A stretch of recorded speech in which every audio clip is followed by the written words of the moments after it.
dan Hana sedang membantu nenek membuat kue kering. Hanum, Hana, tolong antarkan ini ke mereka ya. Nenek memberikan daftar berisi nama-nama. Rugi dong Nenek, kata Hana. Jika niat kita baik, tidak akan rugi. Namun, lalu membaca daftar nama yang tertulis. Mereka semua masih saudara. Namun, ada beberapa nama yang membuat Hanum malas mengunjunginya. Jangan aku dong Nek yang mengantarkannya untuk Arin. Aku tidak suka. Arin menyebalkan, pinta Hanum.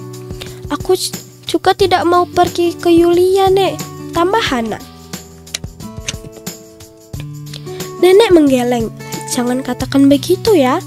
Tidak boleh memutuskan silaturahmi, kata nenek. Hanum dan Hana jadi tidak tega untuk menolak. Sudah lama sekali Hanum tidak bertemu dengan Arin. Seperti apa ia sekarang? Hanum, apa kabar? Lama sekali kamu baru kesini lagi.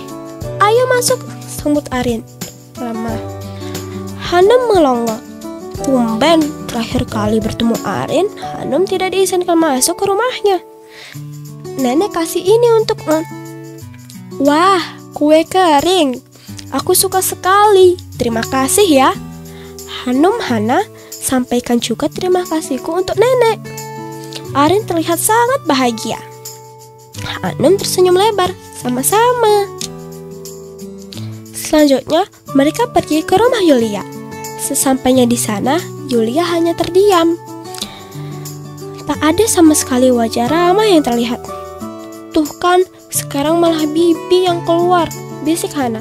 Maaf ya, saat ini Yulia sedang sakit tenggorokan, makanya ia banyak diam, kata ibu Yulia. Yulia lalu menyapa dengan tersenyum lebar. Yulia, senang loh kalian datang ke sini. Kemarin ia baru saja berencana akan ke rumah Hanum dan Hana. Katanya kangen, kata ibu Yulia sambil tersenyum. Pulang dari rumah Yulia, Hanum dan Hana mengunjungi saudara yang lain.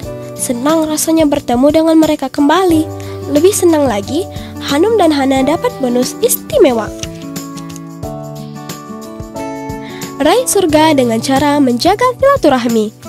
Dari sahabat Abdullah bin Salam, Nabi Muhammad SAW bersabda, "Hai manusia, sebarkan salam, berilah makan orang lain, hubungkanlah sanak keluarga, dan dirikanlah sholat. Ketika orang-orang sedang tidur, niscaya kamu akan masuk surga dengan salam damai." Hadis riwayat Tirmidzi. Cerita ini ada pesannya juga. Jangan katakan begitu ya. Tidak boleh memutuskan silaturahmi.